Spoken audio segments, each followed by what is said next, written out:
ಸಂಪುಟ ಸಭೆ ನಡೆಯುತ್ತೆ. ಸಿಎಂ ಡಿಕೆಶಿ ನೇತೃತ್ವದಲ್ಲಿ ನಡೆಯಲಿರುವಂಥ ಸಭೆ ಇದು. ಮಧ್ಯಾಹ್ನ 3 ಗಂಟೆಗೆ ವಿಧಾನಸೌಧದಲ್ಲಿ ಸಭೆ ನಡೆಯುತ್ತೆ. ಇವತ್ತು ಕ್ಯಾಬಿನೆಟ್ ಮೀಟಿಂಗ್ ಇದೆ.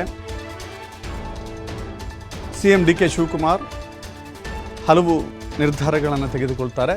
ಚರ್ಚೆಯ ಬಳಿಕ ಹಲವು ವಿಷಯಗಳ ಬಗ್ಗೆ ಇವತ್ತು ಅಜೆಂಡಾ ಹೊಂದಲಾಗಿದೆ. ರಾಜ್ಯದಲ್ಲಿ ಭೀಕರ ಬರಗಾಲದ ಮುನ್ಸೂಚನೆ ಇದೆ. ಜೊತೆಗೆ ಮಳೆಯ ಕೊರತೆ, ಬರ ಪರಿಹಾರಗಳ ಕಾಮಗಾರಿಗಳ ಬಗ್ಗೆ ಚರ್ಚೆ ಆಗಬೇಕಾಗತ್ತೆ.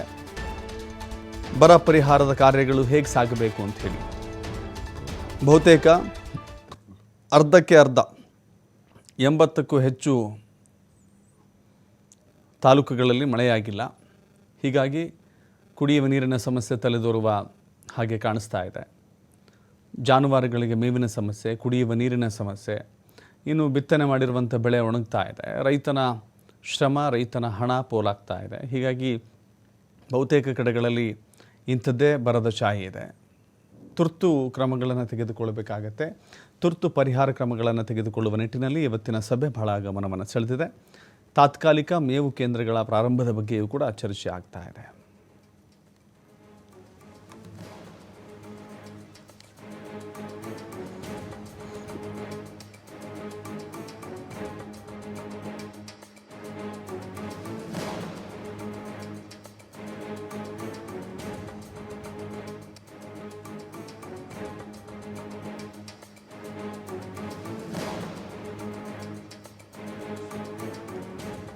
ಮತ್ತಷ್ಟು ಮಾಹಿತಿ ನಮ್ಮ ಪ್ರತಿನಿಧಿ ಶಿವಕುಮಾರ್ ನೀಡ್ತಾರೆ. ಶಿವಕುಮಾರ್, ಇವತ್ತು ಕ್ಯಾಬಿನೆಟ್ ಮೀಟಿಂಗ್ ಆಗಲೇಬೇಕಾಗಿದೆ. ಯಾಕಂತ ಹೇಳಿದ್ರೆ ರಾಜ್ಯದ ಬಹುತೇಕ ಕಡೆಗಳಲ್ಲಿ ಬರದ ಛಾಯೆ ಇದೆ.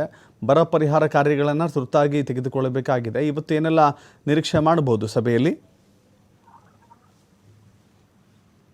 ಈಗ ವಿಧಾನಸೌಧದಲ್ಲಿ ಮುಖ್ಯಮಂತ್ರಿಗಳ ನೇತೃತ್ವದಲ್ಲಿ ಡಿಸಿಗಳು ಮತ್ತೆ ಜಿಲ್ಲಾ ಪಂಚಾಯತ್ ಸಿಇಒಗಳ ಸಭೆ ನಡೆಯುತ್ತೆ. ಯಾಕಂದ್ರೆ ರಾಜ್ಯದಲ್ಲಿ ಇವತ್ತು ಬಹುತೇಕ ಕಡೆಗಳಲ್ಲಿ ಮಳೆಯ ಕೊರತೆ ಇದೆ. ಜೂನ್ ನಲ್ಲಿ ಬರಬೇಕಾದಂತಹ ಮಳೆ ಬರಲಿಲ್ಲ. ಜುಲೈನಲ್ಲಿ ಇಲ್ಲೊಂದು ಕಡೆ ಮಾತ್ರ ಮಳೆ ಬರ್ತಾ ಇದೆ. ಸೊ ಡ್ಯಾಮ್ಗಳಿಗೆ ನೀರು ಬರ್ತಾ ಇಲ್ಲ. ಜಾನುವಾರುಗಳು ಇವತ್ತು ಸಂಕಷ್ಟದಲ್ಲಿ ಇದ್ದಾರೆ. ಯಾಕಂದ್ರೆ ಜಾನುವಾರುಗಳಿಗೆ ಇವತ್ತು ಮೇವಿನ ಕೊರತೆ ಕೂಡ ಪ್ರಾರಂಭ ಆಗಿದೆ. ಅದರ ಜೊತೆಗೆ ಜನಗಳಿಗೆ ಕುಡಿಯುವ ನೀರಿನ ಸಮಸ್ಯೆ ಕೂಡ ಬಹುತೇಕ ಕಡೆಗಳಲ್ಲಿ ಈಗ ಶುರುವಾಗಿದೆ. ಸೊ ಹಾಗಾಗಿ ಬರ ನಿರ್ವಹಣೆಯನ್ನ ಮಾಡೋದಕ್ಕೆ ಈಗ ಯಾವ ರೀತಿಯಾಗಿ ನಾವು ಸನ್ನದ್ಧತೆಯನ್ನ ಮಾಡ್ಕೊಳ್ಬೇಕು. ಯಾಕೆಂದ್ರೆ ಈ ಆಗಸ್ಟ್ ತಿಂಗಳು ನೀವು ಬಿಟ್ಟಿದ್ದೆ ಆದ್ರೆ ನಂತರದಲ್ಲಿ ಮಳೆಗಾಲ ಇಲ್ಲ, ಡ್ಯಾಮ್ಗಳಲ್ಲಿ ನೀರಿಲ್ಲ. ಸೊ ಹಾಗಾಗಿ ಮುಂದೆ ಕುಡಿಯುವ ನೀರಿಗೆ ಯಾವ ರೀತಿಯಾಗಿ ನಾವು ಕಾಪಾಡ್ಕೊಳ್ಬೇಕು, ಮತ್ತೆ ರೈತರು ಬೆಳೆದಿರುವಂತಹ ಬೆಳೆಗಳನ್ನ ಉಳಿಸ್ಕೊಳ್ಳೋದಕ್ಕೆ ಸಾಧ್ಯ ಇದೆಯಾ, ಹೇಗೆ, ಈ ನಿಟ್ಟಿನಲ್ಲಿ ಮುಖ್ಯಮಂತ್ರಿಗಳು ಈ ಒಂದು ಸಭೆಯನ್ನ ಕರೆದಿದ್ದಾರೆ. ಜಿಲ್ಲಾಧಿಕಾರಿಗಳು ಮತ್ತೆ ಜಿಲ್ಲಾ ಪಂಚಾಯತ್ ಸಿಇಒಗಳ ಮೂಲಕ ಆ ಪ್ರತಿ ಜಿಲ್ಲೆಗಳ ಮಾಹಿತಿಯನ್ನ ಇವತ್ತು ಪಡೆದುಕೊಳ್ಳಿದ್ದಾರೆ ಡಿಸಿಎಂ ಹಾಗೆ ಸಿಎಂ. ಜೊತೆಗೆ ಆ ಡಿಸಿಗಳ ಅಕೌಂಟ್ ನಲ್ಲಿ ಈಗಾಗಲೇ ಹಣ ಕೂಡ ಪಿಡಿ ಅಕೌಂಟ್ ನಲ್ಲಿ ಹಣವನ್ನು ಕೂಡ ಇಡಲಾಗಿದೆ. ಸುಮಾರು 137 ಕೋಟಿ ಹಣ ಕೂಡ ಇದೆ. ಅದರ ಜೊತೆಗೆ 5 ಕೋಟಿ ಹಣವನ್ನ ಈಗ ಕುಡಿಯುವ ನೀರಿಗಾಗಿ ಬಿಡುಗಡೆಯನ್ನ ಮಾಡಲಾಗಿದೆ.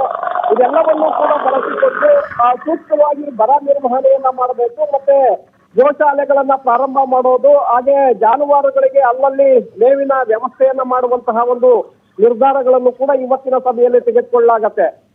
ಈ ಜಿಲ್ಲಾ ಪಂಚಾಯತ್ ಸಿಇಒ ಮತ್ತೆ ಜಿಲ್ಲಾಧಿಕಾರಿಗಳ ಸಭೆಯ ನಂತರ ಮಧ್ಯಾಹ್ನ 3 ಗಂಟೆಗೆ ವಿಧಾನಸೌಧದಲ್ಲಿ ಸಿಎಂ ನೇತೃತ್ವದಲ್ಲಿ ಕ್ಯಾಬಿನೆಟ್ ಸಭೆ ಕೂಡ ಕರೆಯಲಾಗಿದೆ ತುರ್ತು. ಯಾಕಂದ್ರೆ ಈ ಬರದ ಪರಿಸ್ಥಿತಿ ಹಿನ್ನೆಲೆಯಲ್ಲೇ ಈ ಒಂದು ಸಭೆಯನ್ನ ಕರೆಯಲಾಗಿದೆ.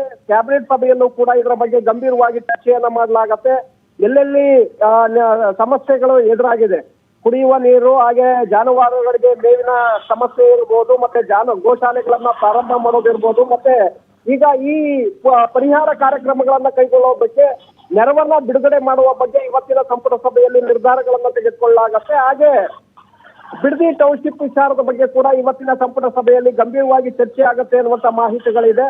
ಸೊ ಇದೆಲ್ಲದರ ಬಗ್ಗೆ ಇವತ್ತಿನ ಈ ಒಂದು ತುರ್ತು ಸಂಪುಟ ಸಭೆಯನ್ನ ಏನ್ ಕರೆಯಲಾಗಿದೆ. ಯಾಕಂದ್ರೆ ಮೊನ್ನೆ ಕೂಡ ಸಂಪುಟ ಸಭೆಯನ್ನ ಕರೆಯಲಾಗಿತ್ತು. ಅವತ್ತು ವರಿಷ್ಠ ನಾಯಕರು ದೆಹಲಿಗೆ ಬನ್ನಿ ಅಂತೇಳಿ ಬುಲಾವನ್ನ ಕೊಟ್ಟ ಕಾರಣ ಎಲ್ಲ ನಾಯಕರು ಕೂಡ ದೆಹಲಿಗೆ ಭೇಟಿಯನ್ನ ಕೊಟ್ಟಿದ್ರು. ಸೊ ಹಾಗಾಗಿ ಈ ಒಂದು ಸಭೆಯನ್ನ ಇವತ್ತು ಸಂಪುಟ ಸಭೆಯನ್ನ ಕರೆಯಲಾಗಿದೆ.